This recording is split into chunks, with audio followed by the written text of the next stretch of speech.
And we back, Episode 74, 100 Simple Life Truths.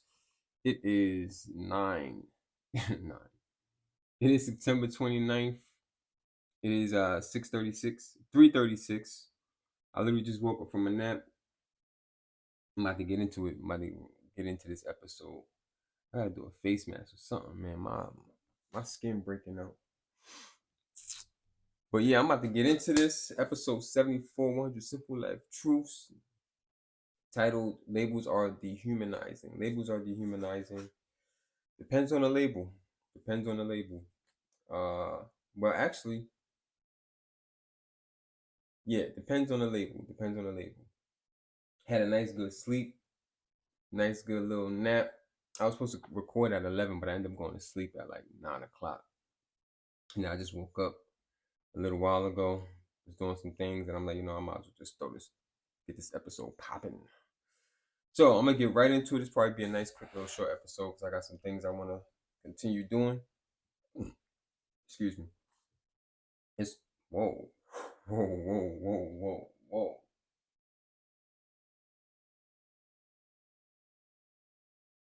All right, listen, listen. Labels are dehumanizing. This, these are not my words. I'm clearly reading from a book. I'm gonna read it because I want to skip anything. I want to stay as true as possible to the content of the book. But this is maybe a trigger warning. I guess I gotta put a trigger warning here because he yeah all right, whatever. Shit.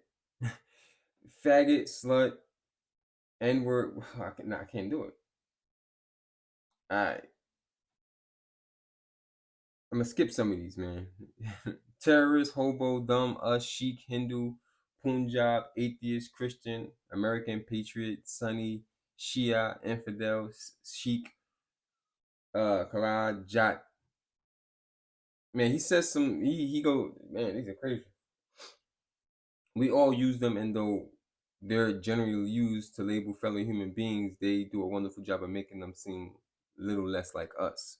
But he uses us as a slur too, so I don't know. This one is interesting. This one is a little interesting. Um, yeah. Those I'm gonna breeze through this one. I'm gonna breeze through this one.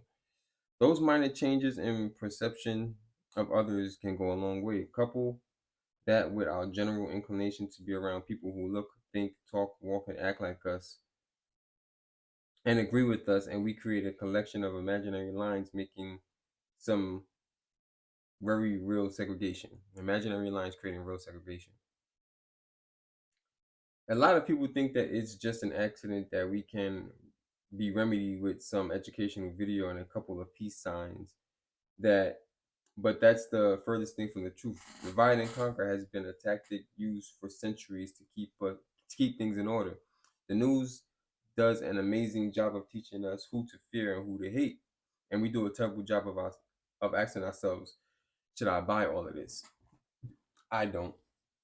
I do all my own independent research. Of course, I get my news from the news, right? But then I do my own independent research. Go to different sources, go to liberal content. I go to liberal content, and I'm trying to think of the other one.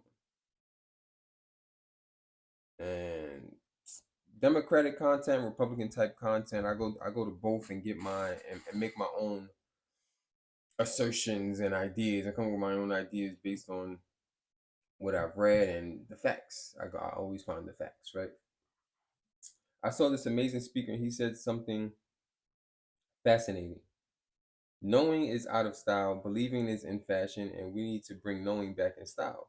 We need we need not confess what we know with what we need not confuse what we know with what has been poured into our brains over and over by our parents, society, media, and other influences. I only came to this realization after working with kids and watching them regurgitate their parents' teachings as if they were programmed out of a box. Hmm. I feel like that's what a lot of people do now. Like they get their talking points. I agree with what he's saying here. They get their talking points. They get their talking points and they just run with it. They just run with it and they just repeat everything they heard someone say because it sounds good, but they don't do their own independent research. And because someone is a good debater, they're good at arguing, making arguments, whether they're right or wrong, these people run with them. And then they look crazy because they believe everything that they hear, or everything that they hear or read that comes from one way, one side. And this is why I say I'm a big proponent of not living in the echo chamber, getting my information from several different sources, and actually figuring out, not because you talk louder or because you're more convincing doesn't mean that what you're saying is true. Every label we hold, every label we stick on others, every label we judge is not real. They're not real, but they're effective. These labels do a wonderful job of making the others less like us and easier to care about, and easy to care less about. We tend to care about those we see ourselves in most, though masked as compassion is really a morbid self-interest. It's psychological though, and it applies to all of us. So it's nothing to thumb our nose at, but it's something we better off recognizing.